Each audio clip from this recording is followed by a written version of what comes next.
Hola hermanos, que el Señor les bendiga. Esperamos que estén teniendo una buena semana, que el Señor siga derramando de sus bendiciones en sus vidas, en sus familias. Seguimos en este tiempo sabiendo que no nos podemos reunir o tenemos la posibilidad de reunirnos, pero en su mayoría si hemos tenido algún contacto con alguna persona o algo, la recomendación es no acudir. Entonces, si usted está en su casa, le invitamos a que pueda tener ese tiempo de reflexión en la palabra de Dios y que también podamos orar unos por otros y podamos orar por la situación de cada uno, esperando que el Señor siga mostrándose en sus vidas y que de igual manera usted siga buscando al Señor en ese tiempo, que el hecho de que no nos podamos reunir no sea un hecho de que dejemos de buscar a nuestro Señor, sino que podamos realmente entrechar o tener una mejor relación con nuestro Dios y que este tiempo sea un tiempo de crecimiento y de madurez en nuestra vida con nuestro Dios. Uno de los momentos que marcan la historia o que esperamos los padres, en este caso especialmente los padres que somos evangélicos, en lo personal es el tiempo en cuando nosotros vamos a presentar a nuestro hijo. Voy a utilizar de referencia a mi hijo. Nació Lucas, teníamos ahí un dilema, mi esposa y yo, de cuándo lo íbamos a presentar. Pues se decidió, creo que a los 2 meses y medio por ahí lo presentamos. Vino el pastor Mario y tuvimos un tiempo el cual considero muy hermoso de presentar a nuestro hijo ante el Señor. Y básicamente, ¿qué es la presentación? La presentación es mostrar o dar a entender que tu hijo lo estás depositando ante el Señor y estás confiando en que el Señor haga su perfecta voluntad en él. Estás haciendo un compromiso de que como padre te vas a esforzar para que tu hijo vea en ti, no tan solo a la parte de la enseñanza teórica, sino que vea en ti en el aspecto práctico lo que significa verdaderamente ser un cristiano. Pero la presentación también es aquel momento en el cual a la iglesia se le invita a 2 cosas. 1, a orar por ese niño, por ese matrimonio, por esa persona que está presentando al niño. Pero 2, también se le invita a la iglesia a que si está viendo que algo está sucediendo, que esa familia se está descarrilando de los caminos del Señor o algo así, tomar el compromiso como iglesia de también hacérselo saber y hacerlo recapacitar y regresar, ¿no? Que en este caso tomando el compromiso. Una hermana por ahí en una ocasión mencionaba que cuando se hace esa invitación a la congregación, ella nomás empieza a hacer ese tipo de cosas porque dice, ¿cuántos niños se han presentado y cuántos no están? Ni siquiera en la familia. Y le da temor esa parte, ¿no?, de la presentación. La presentación no es algo obligatorio, es optativo, es algo que si los papás quieren dedicarlo al Señor, ahí está, nada es nada obligatorio. En el Antiguo Testamento, la tradición, había algo similar. La ley, en Levítico podemos encontrarlo, para los que hemos estado leyendo la Biblia en un año, estamos pasando Levítico, entonces deben de tenerlo un poco fresco. La ley declaraba y mandaba el mandamiento de que el primogénito se tenía que dedicar al Señor, como un acto, ¿no?, de fe, de un acto de que a quién se está consagrando el niño, ¿no? En Levítico capítulo 12 se habla específicamente de 2 cosas. Si nosotros nos vamos a Levítico capítulo 12 en el Antiguo Testamento, vamos a encontrar los días de purificación de la mamá, vamos a encontrar que al 8º día también se circuncidaba el niño y toda esta situación. Después de, si era, hasta ahí hay que hacer diferencia. Si era un niño, si era un varón, la purificación de la mamá era de 40 días. Si era una niña, la purificación de la mamá era por 80 días. Ahorita no vamos a entrar en detalles sobre eso, pero nomás para que lo tengan ahí como un detalle. En este tiempo en el cual se narra de la purificación y de la dedicación del niño y de los 40 días, es cuando nosotros nos podemos ir a Lucas capítulo 2. En Lucas capítulo 2, versículo 21 al 31, vemos esta escena.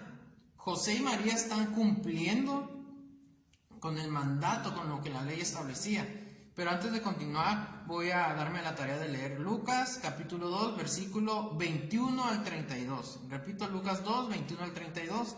Dice de esta manera: Cuando se cumplieron los 8 días para que el niño fuera circuncidado, le pusieron por nombre Jesús, que era el nombre que el ángel le había puesto antes de que fuera concebido. Y cuando se cumplieron los días para que, según la ley de Moisés, ellos fueran purificados, llevaron al niño a Jerusalén para presentarlo ante el Señor y cumplir con lo que está escrito en la ley del Señor: todo primer hijo varón será consagrado al Señor, y para ofrecer un sacrificio en cumplimiento de la ley del Señor, que pide un par de tórtolas o 2 palominos. Versículo 25. En Jerusalén vivió un hombre justo y piadoso, llamado Simeón, que esperaba la salvación de Israel. El Espíritu reposaba en él, y le había revelado que no moriría antes de que viera al ungido del Señor. Simón fue al templo guiado por el Espíritu, y cuando los padres del niño Jesús lo llevaron al templo para cumplir con lo establecido en la ley, él tomó al niño en sus brazos y bendijo a Dios con estas palabras. Versículo 29. Señor, ahora despides a este siervo tuyo y lo despides en paz, de acuerdo a tu palabra. Mis ojos han visto ya tu salvación, que has preparado a la vista de todos los pueblos, luz reveladora para las naciones y gloria para tu pueblo Israel. Del versículo 21 al versículo 24 vemos que María y José estaban cumpliendo con lo que la ley decía que tenían que cumplir. Al 8º día el niño, el varón, se tenía que circuncidar para cumplir con el pacto que de Dios con Abraham. Pero después de los 40 días, pasando los 40 días de la purificación de María, también se tenía que llevar al niño al templo a presentarlo al Señor, como decía la ley, ¿no? Que todo primer hijo varón tenía que ser presentado.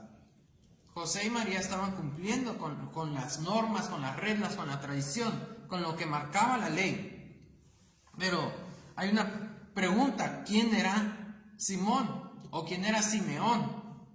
La Biblia no nos dice en cuanto a su historia, no nos dice cuántos años vivió, no nos dice si era de cierta posición, no nos dice nada. La Biblia nos dice solamente que Simeón era un hombre justo, piadoso y lleno del Espíritu Santo. El Espíritu Santo, dice la palabra de Dios en lo que acabamos de leer, reposaba sobre él. Repito, la Biblia no se mete en otra cosa. Marca lo importante de Simeón: era justo, era piadoso y era alguien sobre el cual reposaba el Espíritu de nuestro Señor. Esto nos hace reflexionar o pensar, o por lo menos a mí me hace reflexionar y pensar en algunas cosas. La primera en lo que me hace reflexionar es: conoce a Jesús. ¿Qué es esto de conoce a Jesús? ¿O por qué conoce a Jesús? El versículo 25 dice así: en Jerusalén vivió un hombre justo y piadoso llamado Simeón, que esperaba la salvación de Israel. Dice que esperaba. Era un hombre que entonces sabía la ley, sabía las normas, sabía los profetas, sabía toda esa situación. Era un hombre piadoso, era un hombre que conocía a Dios, que conocía lo que el Señor pedía.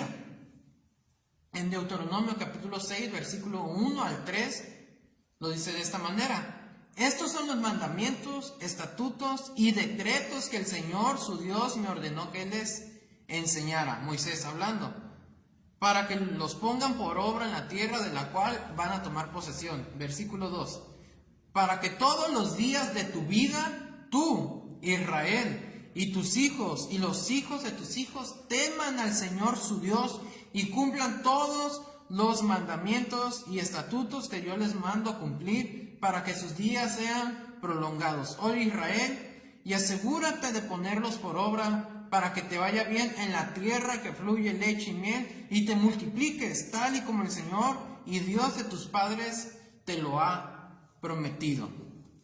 Moisés hablándole al pueblo de Israel. Sabemos que si seguimos leyendo unos versículos adelante, ven en uno de los pasajes más conocidos, ¿no? Oye, Israel, Jehová tu Dios, Jehová uno es.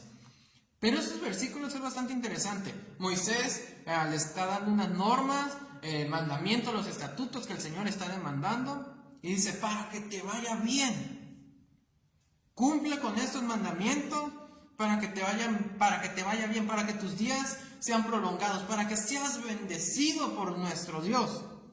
Asegúrate de ponerlos por obra, dice Deuteronomio 6:3. Asegúrate de ponerlos por obra. En pocas palabras, Simeón era un hombre que conocía la ley, que conocía los mandamientos, los estatutos que el Señor demandaba en cuanto a su palabra, y los ponía por obra. Sabía lo que el Señor quería, sabía lo que el Señor demandaba, sabía lo que el Señor pedía de cada uno de nosotros, de cada uno de su pueblo, de Israel, que se apartara de los dioses paganos. Me aparto de los dioses paganos.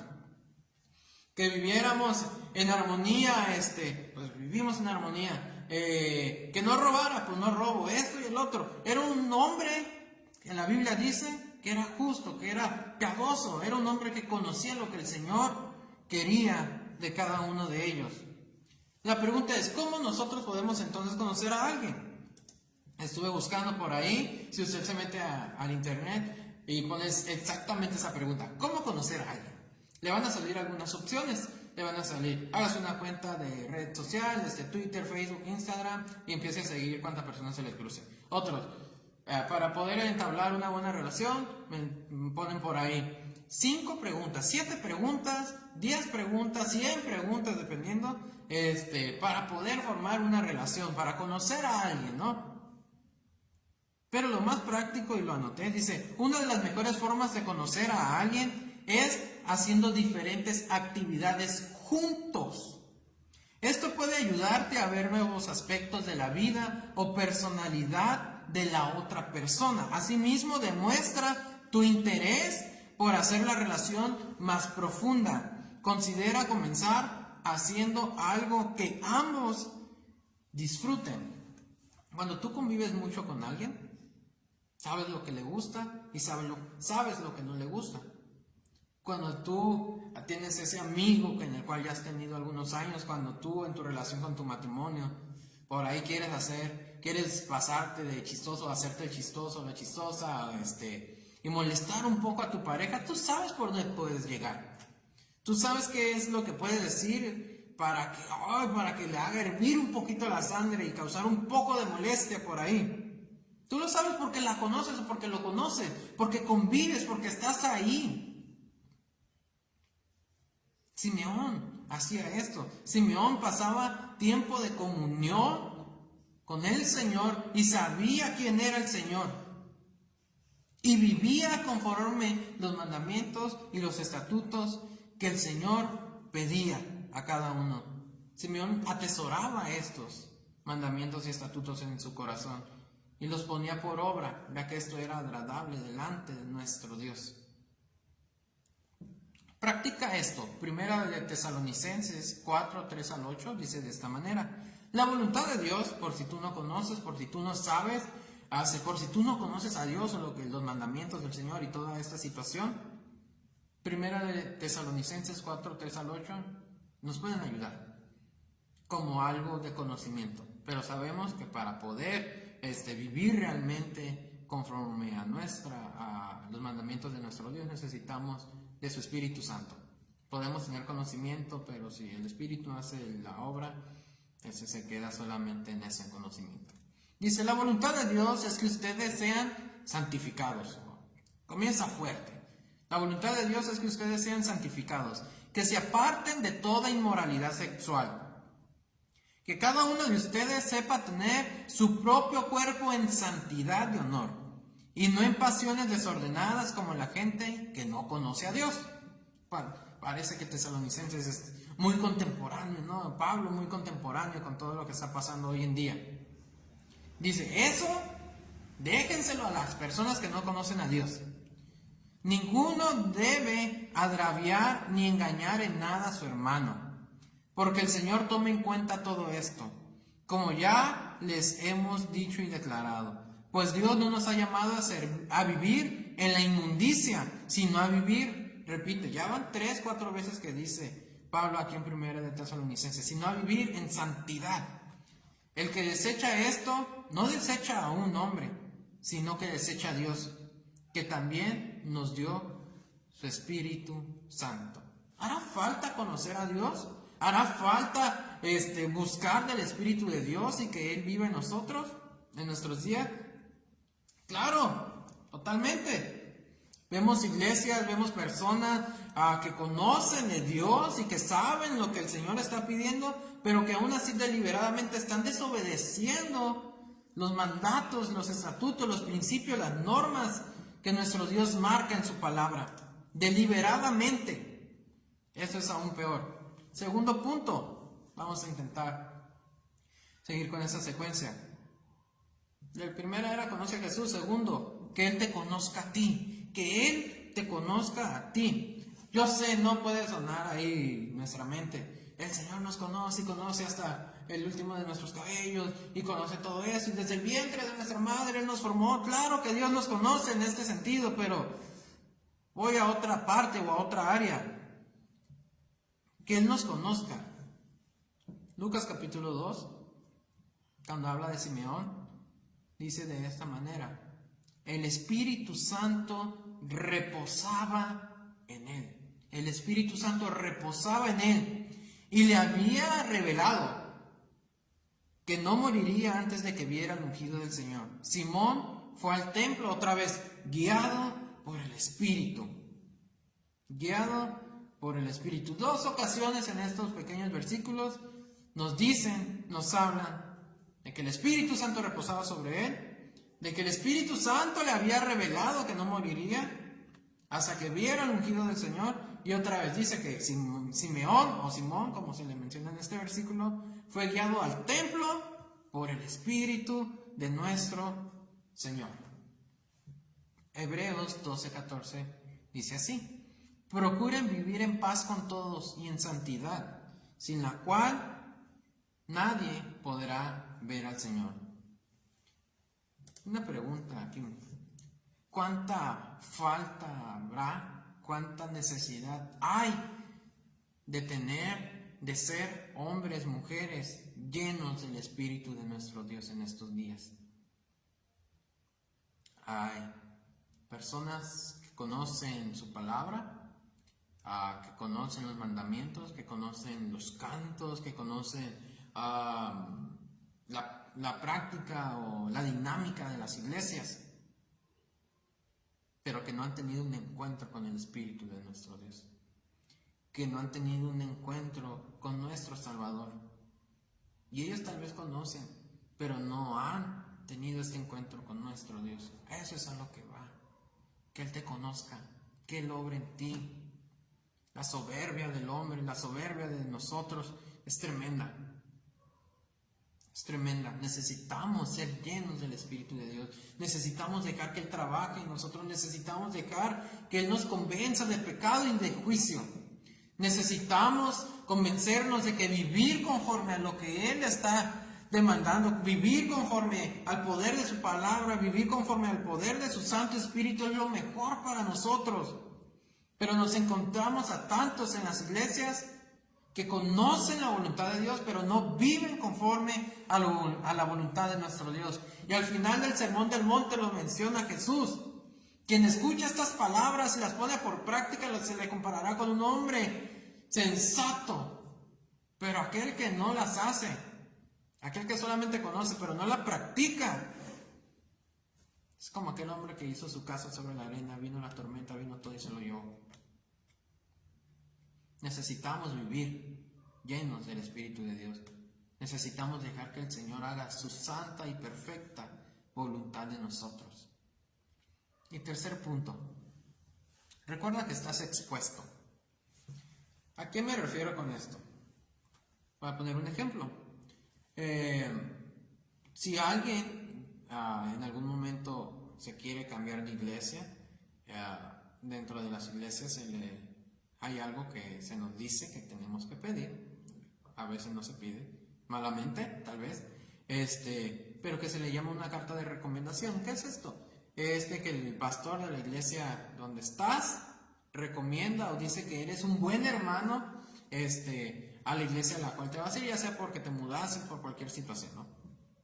que eres un buen hermano, que eres consagrado, que eres eso, que eres el otro, que no sales por conflicto. Entonces, esto le da una seguridad al pastor de la iglesia donde tú te vas a mover o te puedes mover, de que no eres una persona, ciertamente lo hay en todos los lugares, hay de toda la viña del Señor, que no eres una persona conflictiva. Entonces necesitas una carta de recomendación y tal vez los pastores necesitaríamos pedirla, ¿no? Cuando tú quieres un puesto en un trabajo, puedo decirlo, mejor, en muchos lugares te siguen pidiendo cartas de recomendación, ¿no? No, pues tráeme 4 cartas de recomendación. Recuerdo que a mí me tocó hacer uno, ¿no? ¿Cuánto llevan de conocerse? No, pues 6 años, y eso y el otro. Y pues echarle flores, ¿no? De que una persona responsable, una persona trabajadora, una persona proactiva, y todo tipo de carta, ¿no? Para decir que esa persona es de confianza y que si lo aceptan en su trabajo, sería un beneficio para la empresa. Estás expuesto. 2 Corintios capítulo 3, versículos 2 y 3, nos da este ejemplo, y eso es a lo que quiero llegar. Nuestras cartas son ustedes mismos, y fueron escritas en nuestro corazón, y son conocidas y leídas por todos. Es evidente que ustedes son una carta escrita por Cristo y expedida por nosotros, carta que no fue escrita con tinta, sino con el Espíritu del Dios vivo, y no en tablas de piedra, sino en las tablas de corazones que sienten. Si continuamos leyendo el pasaje, si leemos toda 2 Corintios capítulo 3, los primeros versículos, nos están diciendo que somos cartas abiertas. ¿Qué es esto? Que estamos expuestos. ¿Por qué? Porque las personas que están afuera pueden leernos, pueden vernos. ¿Cómo? A través de nuestra vida, a través de nuestra vida práctica. Segunda de Tesalonicenses, Primera de Tesalonicenses nos decía, en Primera de Tesalonicenses 4:3, hablaba sobre la santidad. Hebreos 12:14 nos decía que sin santidad nadie verá al Señor.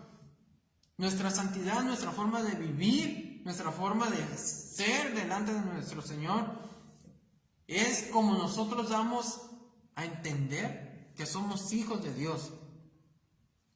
Ejemplo,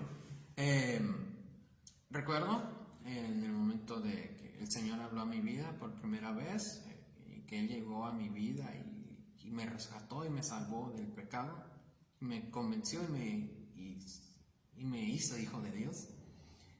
Recuerdo que ya había escuchado algunos cuantos meses predicaciones, diversas cosas, pero no había pasado nada. A mí lo que me impactó fue el testimonio de vida de un joven.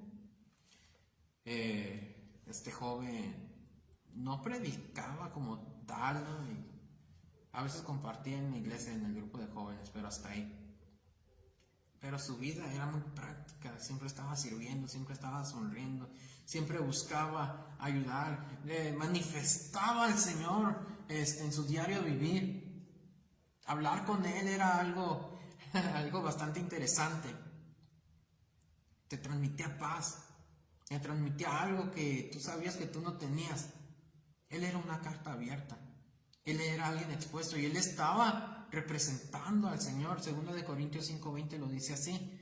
Así que somos embajadores en nombre de Cristo. Somos embajadores de Cristo. ¿Cuál es el trabajo del embajador? Representar a su país o a su nación en el lugar en donde esté. Nosotros somos embajadores de Cristo. Estamos expuestos a dos cosas. Una, a que por nuestra culpa, así tal cual como dice la expresión, que por nuestra culpa el nombre de nuestro Señor sea de burla, sea, son iguales, o el nombre de nuestro Dios sea glorificado. Y necesitamos conocer a Dios, necesitamos que Él nos conozca principalmente, porque al final de cuentas, lo quieras o no, con el simple hecho de que sepan que asistes a una iglesia, las personas te ven. Y si te ven a ti es lo que conocen de Dios. Esperemos y espero que podamos ser cartas agradables, que podamos ser buenos embajadores, que podamos ser llenos y tener esa experiencia con nuestro Dios de ser llenos del Espíritu Santo. Que anhelemos conocerle más a Él, porque sabemos que si estamos con Él y seguimos lo que Él dice en su palabra, Ahí hay bendición y ahí hay vida eterna. Eso es lo que necesitamos, ser retados en esto. Preparar, y aprovecho para compartirles esto, preparar nuestra vida, nuestro corazón, y a partir del 15 de febrero vamos a comenzar con 40 días de oración, buscando que esto sea manifiesto, buscando que la presencia del Señor se glorifique y nos use para su gloria y para su honra. Que el nombre del Señor sea bendecido a través de nuestras vidas. Porque la Biblia que leen las personas del mundo son nosotros. Nosotros somos eso. Esperemos que puedan leer quién realmente es nuestro Dios. Vamos a orar. Dios y Padre, gracias, Señor, por tu presencia. Gracias, Señor, por tu palabra. Gracias, mi Dios, porque tú eres bueno. Gracias, mi Dios, porque tú provees. Gracias, mi Dios, porque tú nos guardas, Señor, en salud. Gracias, mi Dios, porque tú estás acompañándonos. Gracias, mi Dios, porque en las tristezas, en el dolor, tú estás. En nuestro contentamiento, tú estás ahí, Padre. Gracias, mi Dios, porque nos hablas, Señor, y porque tu palabra siempre es pertinente, porque tu palabra es poder, Señor.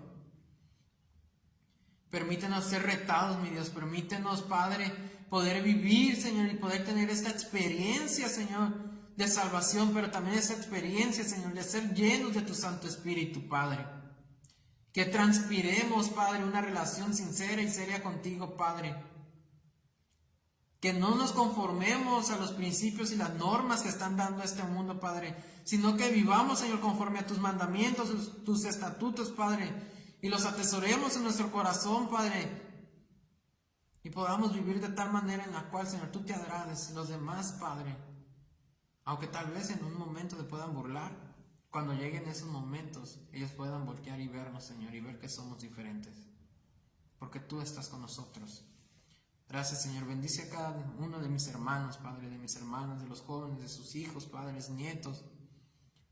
Que puedan, Señor, que podamos vivir, Señor, confiando en ti, solamente para ti, Señor. Sabiendo que solamente tú, Padre, tienes el control de sobre todas las cosas. Gracias, Padre. Si alguien está pasando por tiempo de lucha, Padre, de depresión, de tentación, te pido, mi Dios, que les des la victoria. En el nombre que es sobre todo nombre, en el nombre de Cristo Jesús. Amén.